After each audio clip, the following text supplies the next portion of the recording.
Yeah.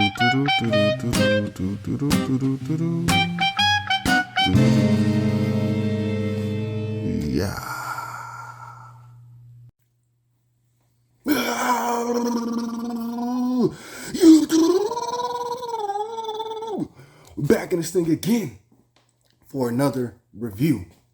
This is Q's Insight. I am Callie, and today we're here to talk about a movie called Hellraiser. All right, now Hellraiser is, of course, a big franchise. There's been many, like they've had the old stuff that happened back in the day with the original. I don't know how many movies it was. I honestly don't even know, because I'm gonna be real with you. Like, Hellraiser is a popular franchise, right? He's and Pinhead himself. He's a popular. I don't even want to say a horror icon, right? But the thing is, I didn't watch too many of his movies back in the day, and even like now, I still haven't really watched too many of his movies. I know that like the first one was good, the second one I heard was good, third one was like whatever, and then like as it heads out further on, like not only do people start to not like him that much anymore, it gets to a point where it's like the guy that originally plays Pinhead doesn't play him anymore. You know what I'm saying? So you got all these factors into it. So I never really watched it, but I remember when they were talking about redoing the Hellraiser franchise, and this was like a year ago in 2022. I was interested in like just kind of seeing what they were gonna do with the telling of this story, of this franchise, because it's not Sir Pinhead, it's Miss Pinhead. You feel me right now? And also just certain things that are about the movie, like the cube, right? Usually in the older movies, it's just like the cube. That's it. Like, you know what I'm saying? But in this movie, there's like 4 or 5, 6 different configurations. Each configuration means different things. And, yeah, so it just has a different vibe to it. So I was really like interested in seeing like what this is. Like, this is a new beginning. I can jump into it. I don't have to worry about nothing else. You know what I'm saying? So I watched it, and so here we go. But if you, man, I just did all that stuff. I didn't even say nothing. If you've been in this channel before, you already know what we do it. We started off with the premise, 3 favorite scenes, the grade, and then we to the egg. Okay, so again, Hellraiser 2022. All right, so I'm gonna give you a brief, like, just brief little rundown, right? All right, so we have the main character. Her name is Riley. All right. Now we're introduced to her. We see her, and we find out that she has a drug problem. All right. Now it's either that she's clean and is off of them truly, or she's clean and off of them sometimes, but then comes back onto them. All right. So let's just say that. Right. Now she has a brother named Matt. All right. Now they both pretty much have a cool relationship. It's just the fact that as of right now, Matt is the person that keeps her level with money and helping her pay rent or whatever, right? So Matt is like to the point where he's like, I'm only gonna help you out if you're gonna help yourself out. If you're not gonna be truly helping yourself out, if you're not gonna stay drug free, you know what I'm saying? You're not gonna be looking for no job. You're not gonna be trying to get no steady income, and to the point where I don't have to worry about you no more, because I'm tired of having to worry about you. You feel me? Like, so that's basically where their situation is. But they still do have a good relationship, right? So we pick up on that. We also are introduced to Matt's boyfriend, Colin. All right. And then we also are introduced to another character named Trevor, which is Riley's like per se boyfriend. Yeah, boyfriend, whatever you want to say, her. So ends up being that since she's in this problem with money and not being able to pay for this and that, and not also wanting to lean on her brother so much, she ends up going to Trevor with this idea, and Trevor ends up saying like, "Hey, you know what? I got a idea for a quick way of money. There's this one uh, guy that used to be rich. He owned this thing. Da da da da. Let's go over there. Let's bust it open. It's been lost for however long, so ain't nobody looking for it. Whatever is in there must be worth some money. We'll get it. You have your money. You be good, right?" So Shorty's like, "All right, yeah, we'll do that. We'll do that." So they go, and then lo and behold, it is the puzzle, right? She finds a puzzle, and dude, right off the bat, is like, I thought there would be like some bonds or something like that in there. Forget it, you can have it. You know what I'm saying? So Shorty's like, yeah, you know what? I'll keep it. It's got to be worth some money. We'll find something to do with it, whatever. So she leaves. She goes her own way, right? Um. Also, there's a character named Roland Voight. I didn't talk about her in the beginning. That's like the opening of the movie. Um, Roland Voight is like this really rich um,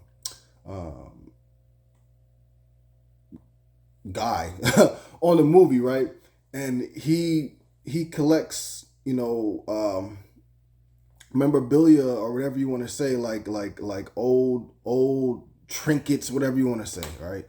And one of the things that he has is the puzzle box, right? So we come to find out that he knows all about the puzzle box, knows all about the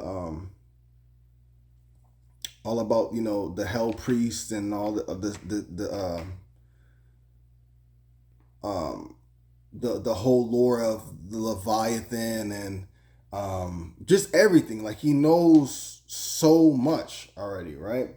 And he is trying to summon the Leviathan to get whatever prize he wants to summon, right? So we open up with that, and he does summon the Leviathan. Then the rest of the story. So let's continue what I was talking about right now, right? Da-da-da-da-da. Okay, so eventually what ends up happening is Riley messes with the box. Um, she ends up summoning the Hell Priest, Mrs. Pinhead, whatever you want to say, and is told that she has to find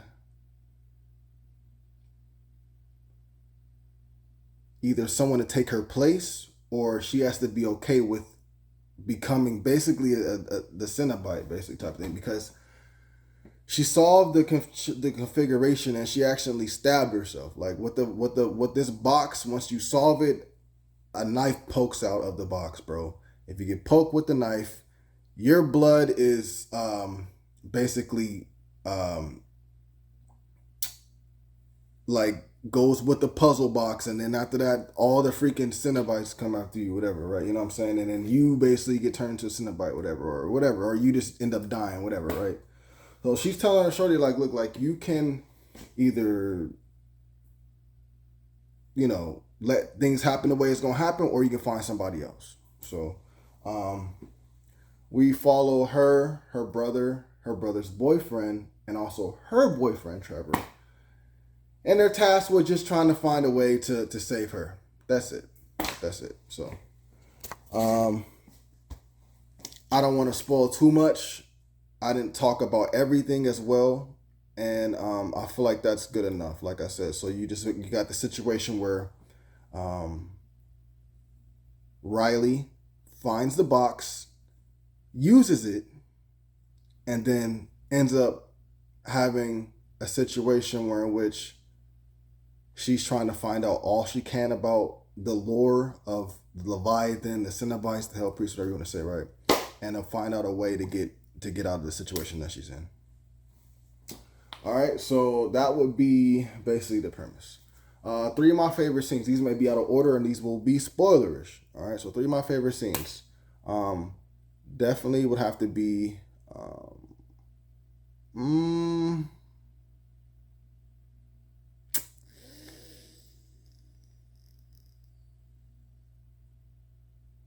I would definitely say. Well, first of all, I want to talk about uh Roland Voight. When we find out like that he's he did summon the Leviathan, and just the realization of the present that they gave him, and it was like this mechanism that gets thrown in the middle of his body, bro. This golden mechanism, and you can see it like I don't know. It like bro. It's kind of disgusting, or whatever. But it's like it's his mechanism that pulls his nerves like every like second, blah, blah, blah, blah, blah, blah. And just as he's getting used to the feeling, and will kind of be like, it's still gonna hurt, but it's like I can deal with it. Boom, someone else gets pulled, and it keeps on happening over and over and over again. And this is because of what he chose. All right, but just seeing that whole scene when he gets the granted the gift of seeing the Leviathan, whatever you want to say, and then getting that power and him thinking that it's gonna be something cool, but it wasn't, bro. And it was that mechanism, bro. And it's just seeing the mechanism work throughout his body, like pulling whatever that was, bro. It looked gross, bro. But that was a crazy scene. Could have let you know, like it's like the devil, bro. Like you can make a deal with the devil, but you're gonna get what you want, but you're not gonna get what you want. It's not gonna be the way that you thought. You know what I'm saying? So it was just kind of reminiscent, like, yeah, bro, you forgot. You know what I'm saying? But that was cool. Just seeing him, the whole thing about the whole thing about his story, because in the beginning you see him do what he does, and then summons the Leviathan, and then we just don't see him no more. We thinking he's dead. And then eventually we do catch up back with him, and then we see that he did, you know what I'm saying? Like I said, so that would be my first favorite scene. My second favorite scene would basically be, I'd have to say, man,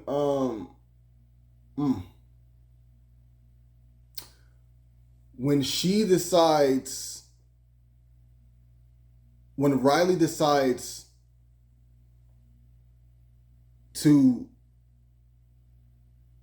stab or to choose Trevor for the sacrifice instead of Colin. All right. The way that he died when he died, bro, like, or if you want to say like he died, like maybe he just transitioned to being a Cenobite. Because like I said, I know that like not everybody that dies from the Cenobites become Cenobites or whatever. Only certain people. Um, you know, so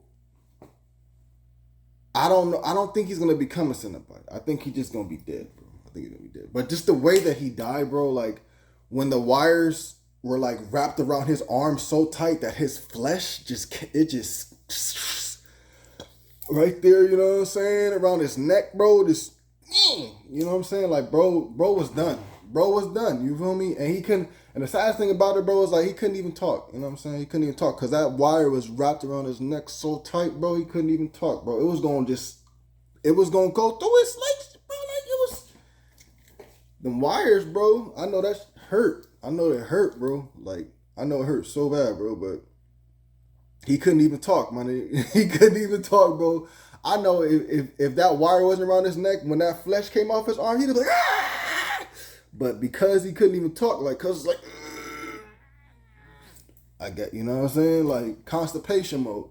But that'll be my second favorite scene. So my third favorite scene, um, will probably be just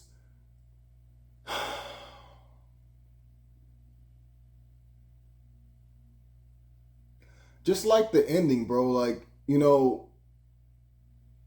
we see Roland's character actually become a Cenobite. All right, so because he didn't like the present or whatever he got previously,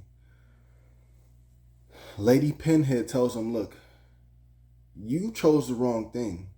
obviously your whole goal in life was with power. You should have chose power. We're gonna give you power. He chooses power, bro. He gets sucked up into the. He doesn't get sucked up in the sky, bro. This big ass chain comes and goes, pow, right in his chest, bro. Pulls him up to the Leviathan like world, whatever you want to say, dimension ship, whatever you want to say, because I don't know.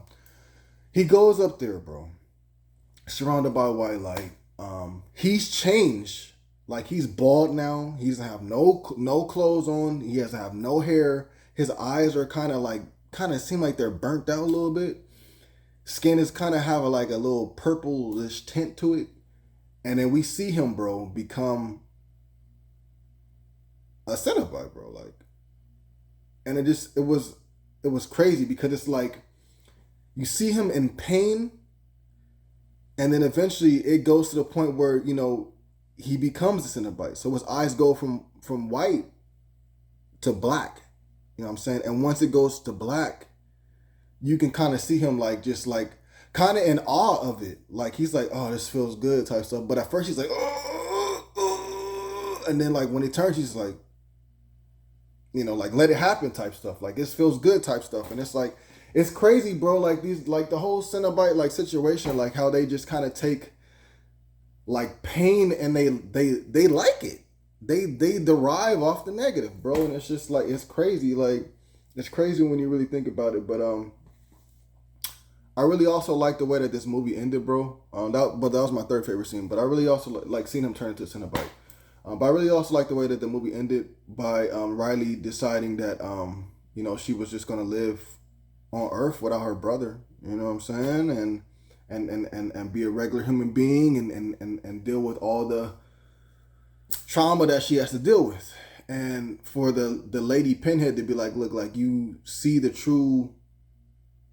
our true world, our true nature, and you rather stay down here, you know what I'm saying? And not join us, or not even that. Like even if you don't want to do that, why don't you choose resurrection and get your brother back? Nah, you know what I'm saying? She doesn't want to do that. She's just like, I'm just gonna live life the way it is and da da da da. And I just thought that was really cool. Like, you know what I'm saying? It shows growth for a character. Like she's gonna, so you can't change certain things, bro. People die, you can't just wish them back to life.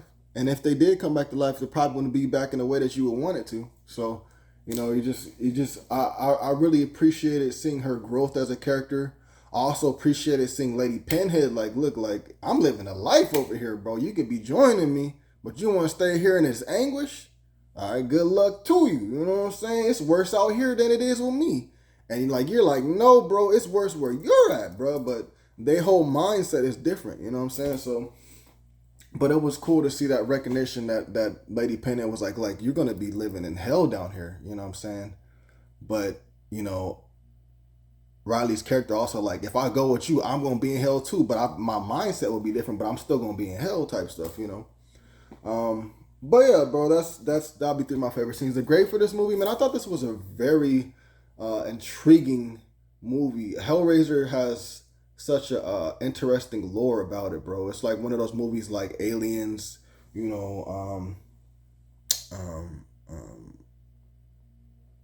Nightbreed, stuff like that, right? Where they just have, it may not be the best movies, but they're just everything that goes into the story, you know what I'm saying? Just when you go back and you maybe read some books or you just go listen to the director's cut, he tells you da da da da. This has interesting lore about it for sure. All right. But the grade for this, like I said, I thought this movie was very cool. Thought it was great. Thought it was brilliant. Thought the effects were great. Thought the acting was great. Thought the actors were great as well. For me, I'm gonna give this movie a 8 out of 10. So definitely above average. Go check it out if you guys haven't seen it. If you guys already seen it, you know what I'm talking about. All right. Let me know if you guys have seen it, or if you guys do go see it. Let me know what were some of your favorite scenes. Have you seen any of the other Hellraisers? Would you which Hellraiser is your favorite out of the franchise thus far? And would you want to see them still continue the franchise now the way that it's going with this 2022 Hellraiser edition? Let me know about that in the comments down below. All right. Please remember to like, subscribe, and share. As always, this is Q's Insight. I am Caleb. Until next time.